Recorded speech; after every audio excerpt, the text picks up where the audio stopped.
Hello friends, ഇന്നത്തെ എപ്പിസോഡിൽ അവന്തികയും സ്നേഹയും വക്കീൽ വെങ്കടേഷിനെ കണ്ട വിവരം ഓഫീസിൽ ഒരു സ്റ്റാഫ് കാണാനിടയാകുന്നു. ഉടൻ തന്നെ അയാൾ അർച്ചനയെ വിവരം അറിയിച്ചു.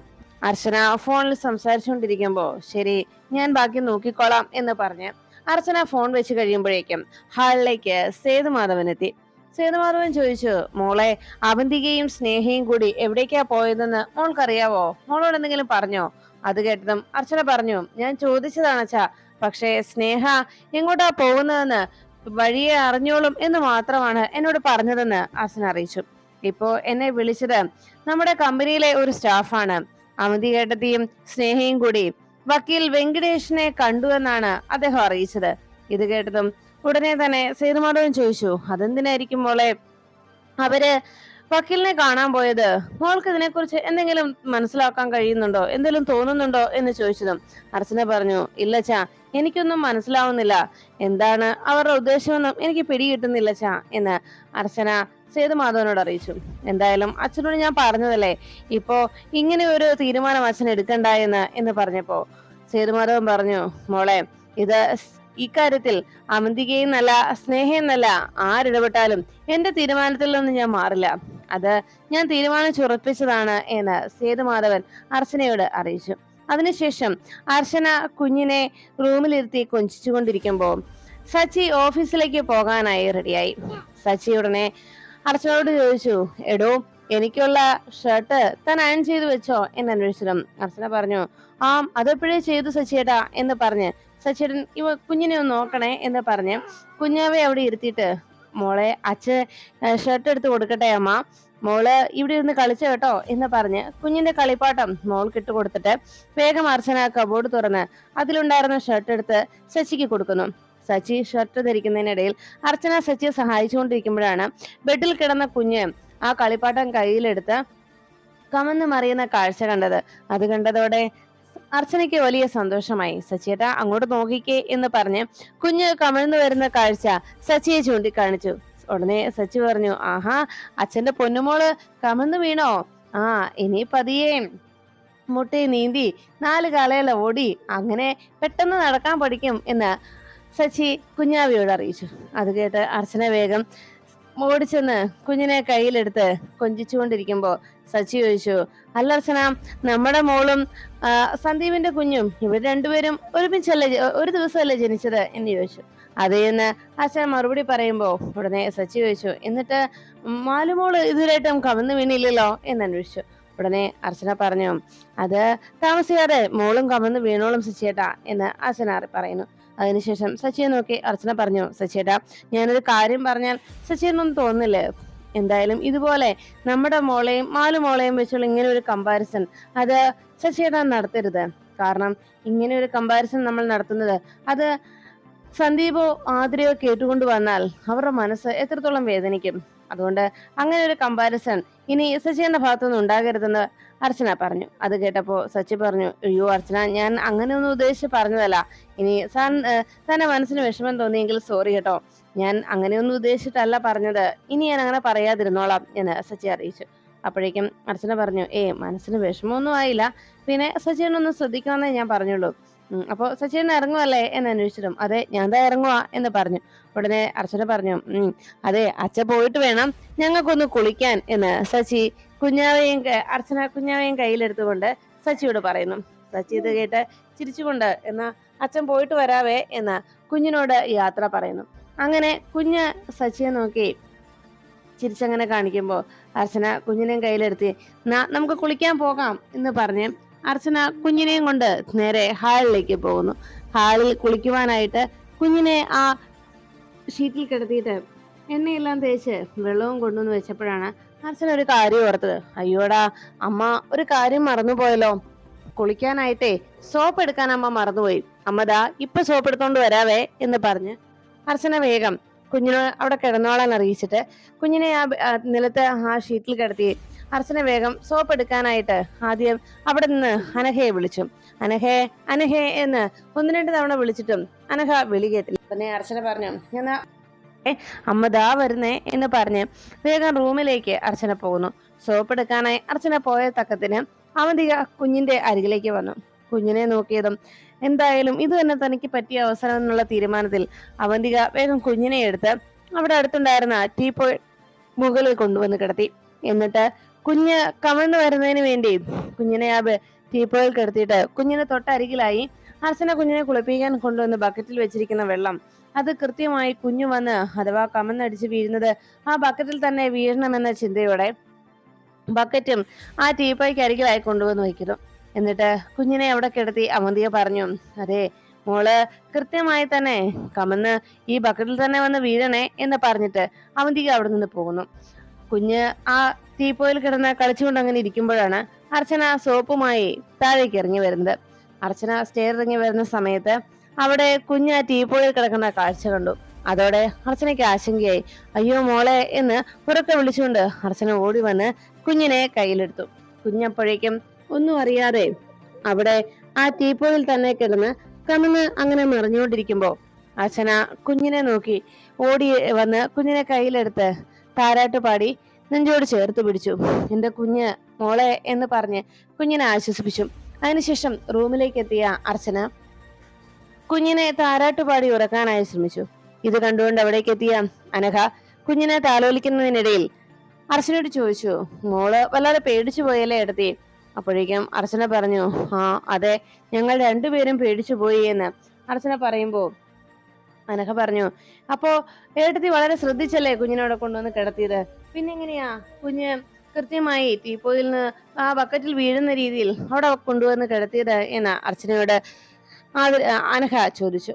അപ്പോഴേക്കും അർച്ചന പറഞ്ഞു, അതാ എനിക്ക് അറിയത്തില്ലാത്തത്, ഞാൻ കുഞ്ഞിനെ നിലത്ത് തന്നെ കിടത്തിയതാ, പിന്നെ എങ്ങനെ കുഞ്ഞ് അവിടെ വന്നു എന്ന് എനിക്കറിയില്ല എന്ന് പറഞ്ഞു. ഉടനെ അനഘ പറഞ്ഞു, ഏട്ടത്തി ഇനി ഇതാരേലും മനഃപൂർവ്വം കുഞ്ഞിനെ വീഴ്ത്താനായിട്ട് ചെയ്തതാണെങ്കിലോ എന്ന് ചോദിച്ചു. അത് കേട്ടതും അർച്ചനയ്ക്കാകെ സംശയമായി. അതെന്താ നീ അങ്ങനെ പറഞ്ഞത്? അങ്ങനെ എന്തെങ്കിലും നീ കണ്ടോ? അപ്പോഴേക്കും അനഘ പറഞ്ഞു, അതെ, ഈ വീട്ടിൽ കുഞ്ഞിവിടെ താമസിക്കുന്ന ഇഷ്ടമല്ലാത്ത, കുഞ്ഞിവിടേക്ക് വന്നത് ഇഷ്ടമല്ലാത്ത പലരും ഉണ്ടല്ലോ, അതിലാരെങ്കിലും ആവാൻ വഴിയുണ്ടല്ലോ. കാരണം നീ അങ്ങനെ എന്തെങ്കിലും കണ്ടോ എന്ന് അർച്ചന അപ്പോഴേക്കും അന്വേഷിച്ചു. ഉടനെ അനഘ പറഞ്ഞു, അതെ ഏട്ടത്തി, ഞാൻ ഇന്ന് റൂമിലേക്ക് പോകുന്ന സമയത്ത് കുഞ്ഞിന്റെ അടുത്തേക്ക് ചേച്ചി വരുന്നത് ഞാൻ കണ്ടു. ഇതിന് പിന്നിൽ ചേച്ചിയാണോ എന്ന് എനിക്ക് സംശയമുണ്ട് ഏട്ടത്തി എന്ന് പറഞ്ഞു. അത് കേട്ടതും അർച്ചനയ്ക്ക് ആകെ ദേഷ്യമായി. ഉടനെ അർച്ചന അനഘയോട് പറഞ്ഞു, നീ മോളെ ഒന്ന് പിടിച്ചേ. അങ്ങനെ കുഞ്ഞിനെ അനഘയെ ഏൽപ്പിച്ചിട്ട് അർച്ചന വേഗം അവന്തികയുടെ റൂമിലേക്ക് പോയി. അതെ, അവർ എന്നെ എന്ത് വേണമെങ്കിലും ചെയ്തോട്ടെ, പക്ഷെ എന്റെ കുഞ്ഞിന് നേരെ അവരുടെ ഇത്തരത്തിലുള്ള പ്രയോഗങ്ങളും ശ്രമങ്ങളും ഒക്കെ ഉണ്ടായാൽ അത് ഞാൻ ഒരിക്കലും അനുവദിച്ചു തരില്ല, അത് ഞാൻ ഒരിക്കലും അംഗീകരിക്കില്ല എന്ന് അർച്ചന അനഘയോട് അറിയിച്ചു. അതെല്ലാം കേട്ട് അനഘ നോക്കി നിൽക്കുമ്പോ അർച്ചന പറഞ്ഞു, നീ മോളെ പിടിച്ചേ, ഇതിന്റെ സത്യാവസ്ഥ എനിക്ക് ഇപ്പൊ തന്നെ അറിയണം. അങ്ങനെ പറഞ്ഞുകൊണ്ട് അർച്ചന വേഗം തന്നെ താഴെ അവന്തികയുടെ റൂമിലേക്ക് എത്തുന്നു. അവന്തിക വാഷ്റൂമിൽ കയറിയിട്ട് മുഖമെല്ലാം വാഷ് ചെയ്തിട്ട് പതിയെ പുറത്തേക്ക് ഇറങ്ങി വരുമ്പോഴാണ് അർച്ചന റൂമിലേക്ക് എത്തിയത്. അർച്ചന വേഗം അകത്തേക്ക് കയറി വാതിൽ ലോക്ക് ചെയ്തു. ഇത് കണ്ടതോടെ അവന്തിക അർച്ചനയെ നോക്കി ചിരിച്ചു. അല്ല, നീ എന്താ ഈ കാണിക്കുന്നത്? എന്തിനാ നീ വാതിൽ ലോക്ക് ചെയ്തത് എന്ന് ചോദിച്ചതും അർച്ചന അവന്തികയോട് പറഞ്ഞു, അതെ, നിങ്ങളെ ഒന്ന് കാണാൻ ഞാൻ ഈ വീട്ടിൽ വന്നു കയറി അന്നു മുതൽ തുടങ്ങിയതാണ് എന്നോടുള്ള പോരും ബഹളവുമൊക്കെ. അതൊക്കെ ഞാൻ സഹിച്ചു ശ്രമിച്ചു. കാരണം നിങ്ങള് ഈ വീട്ടിലെ മരുമകളാണെന്നും എന്തിനുപരി നന്ദേട്ടന്റെ ഭാര്യയാണെന്നുള്ള ഒറ്റ ഒരു ചിന്താഗതിയിലാണ് ഞാൻ അതെല്ലാം വിട്ടുകളഞ്ഞത്. എന്നാൽ നിങ്ങളുടെ ഇപ്പോഴത്തെ ഈ പ്രവൃത്തി ഉണ്ടല്ലോ, അതും എന്റെ കുഞ്ഞിനെ ഇല്ലാതാക്കാനുള്ള ശ്രമം, അത് ഞാൻ സമ്മതിച്ചില്ല. എന്റെ കുഞ്ഞിനോടാണ് നിങ്ങളുടെ പരാക്രമമെങ്കിൽ അത് ഞാൻ അനുവദിച്ചു തരികയുമില്ല എന്ന് അർച്ചന അറിയിച്ചു. അത് കേട്ടതും അവന്തിക ചിരിച്ചുകൊണ്ട് ചോദിച്ചു, നിന്റെ കുഞ്ഞോ? അതിന് നീ എപ്പോഴാ അമ്മയായത്? ഞാൻ അറിഞ്ഞില്ലല്ലോ എന്ന് ചോദിച്ചു. ഉടനെ അർച്ചന പറഞ്ഞു, അതിനെ പ്രസവിച്ചാൽ മാത്രമേ അമ്മയാകൂ എന്നുണ്ടോ എന്ന് ചോദിച്ചപ്പോ, നീ എപ്പോഴാ അമ്മയായത്? നീ അതിനെപ്പോഴാ പ്രസവിച്ചത്? നീ ഒരിക്കലും പ്രസവിക്കത്തില്ല എന്നുള്ള കാര്യം ഈ വീട്ടിൽ എല്ലാവർക്കും അറിയാമല്ലോ. നിന്നെ പരിശോധിച്ച ഡോക്ടറും അത് സർട്ടിഫൈ ചെയ്തിട്ടുണ്ട്.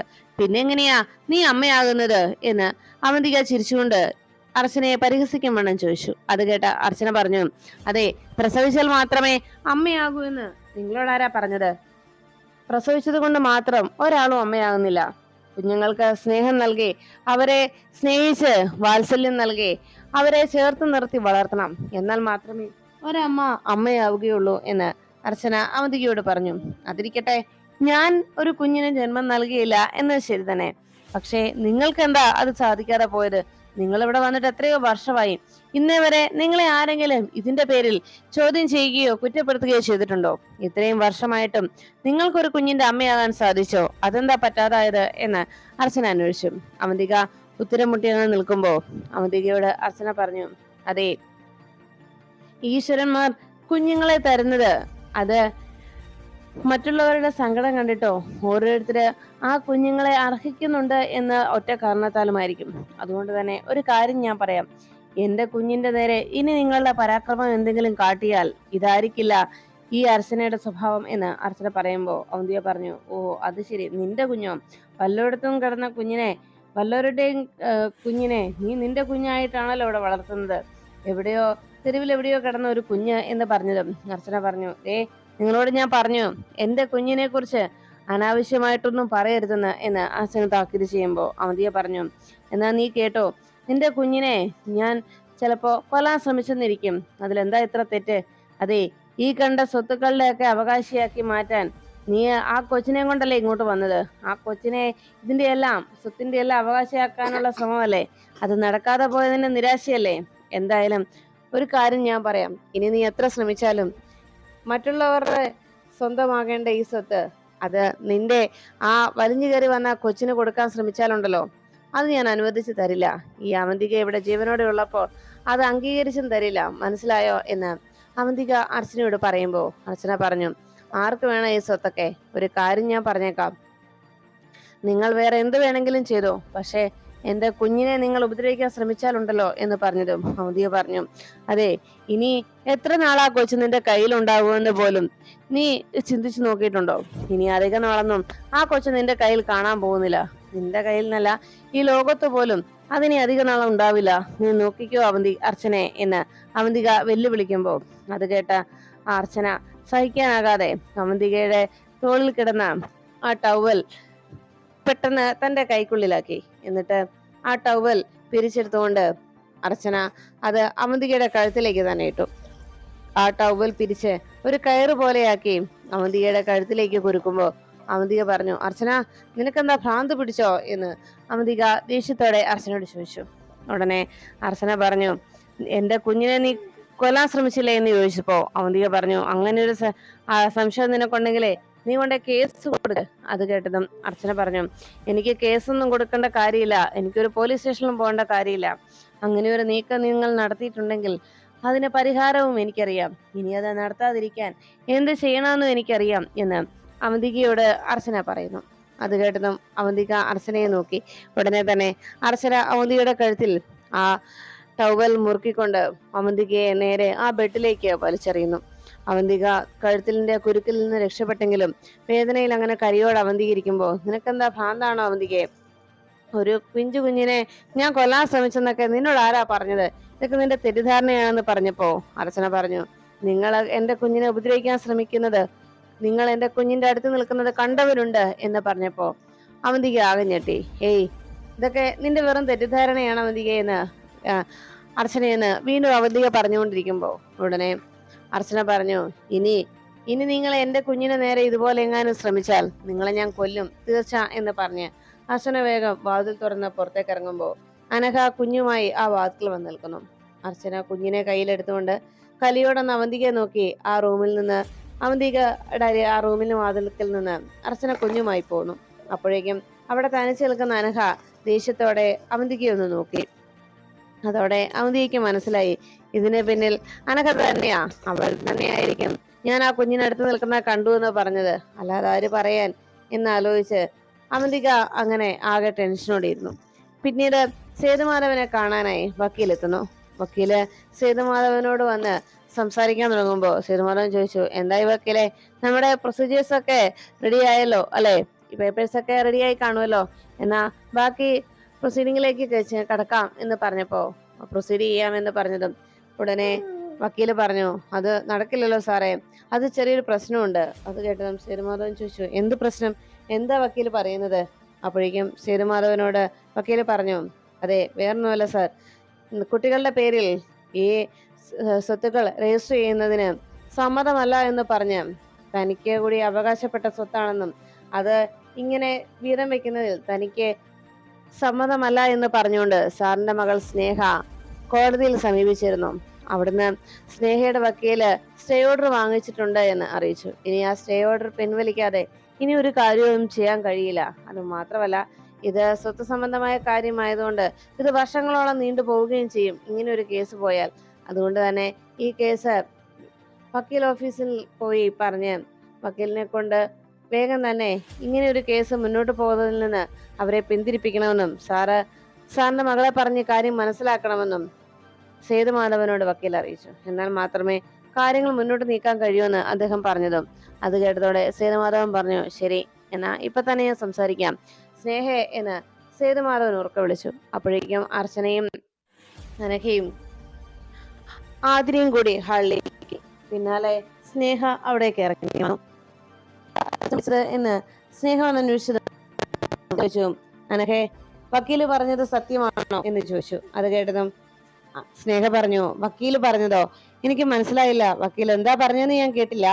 ഈ അഥവാ സ്വത്തുക്കൾ രജിസ്റ്റർ ചെയ്യുന്നതിന്റെ കാര്യമാണെങ്കിൽ, അതിന്റെ സ്റ്റേ ഓർഡറിനെ കുറിച്ചാണെങ്കിൽ അക്കാര്യം സത്യമാണ്. അങ്ങനെ ഒരു സ്റ്റേ ഓർഡർ എന്റെ വക്കീൽ വാങ്ങിച്ചിട്ടുണ്ട് എന്ന് സ്നേഹ അറിയിച്ചു. അത് കേട്ടതും സേതുമാധവൻ പറഞ്ഞു, ആതിരയുടെയും അർച്ചനയുടെയും കുട്ടികളുടെ പേരിൽ ഞാൻ എന്റെ സ്വത്തുക്കൾ രജിസ്റ്റർ ചെയ്യുന്നതിന് നിനക്ക് എന്താ പ്രശ്നം എന്ന് ചോദിച്ചതും നിനക്ക് വേണ്ടുന്ന സ്വത്തുക്കളൊക്കെ അത് ഭദ്രമായി തന്നെ ഞാൻ മാറ്റി വെച്ചിട്ടുള്ളതും സേതുമാധവൻ അറിയിച്ചു. അത് കേട്ടതും അവന്തിക സ്നേഹ പറഞ്ഞു, അങ്ങനെ അച്ഛന്റെ ഇഷ്ടത്തിന് ഇവിടെ കാര്യങ്ങൾ ഇനി നടക്കാൻ ഞാൻ സമ്മതിക്കുന്നു. അപ്പോഴേക്കും സ്നേഹ ഉടനെ തന്നെ അച്ഛനോട് തട്ടിക്കയറി, അത് ശരി, നിങ്ങളൊന്നും നടക്കില്ല എന്ന് അറിഞ്ഞപ്പോ നിങ്ങൾക്ക് ആകെ സങ്കടമായല്ലേ? അതായിരിക്കുമല്ലോ നിങ്ങൾ ഇങ്ങനെ പറഞ്ഞത്. സമനില തെറ്റി കാണുമല്ലേ? അതൊക്കെ മറ്റാർക്കൊക്കെയാണല്ലോ. അച്ഛനോടും എത്ര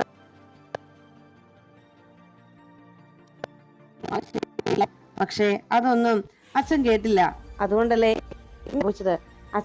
അച്ഛൻ ഈ സ്നേഹ പറയുന്നൊക്കെ കേട്ടില്ലേ എന്ന് അർച്ചന സേതുമാധവൻ പറഞ്ഞു, മോളെ സ്നേഹേ, നീ തെറ്റിദ്ധരിക്കൊന്നും വേണ്ട അർച്ചനെ.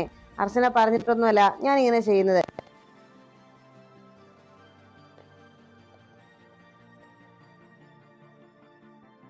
ഇല്ലച്ചാ, ഇനി അങ്ങനെ അച്ഛന്റെ ഇഷ്ടപ്രകാരത്തിൽ ഒരു കാര്യങ്ങളും ഇവിടെ നടക്കലാകാൻ പോകുന്നില്ല.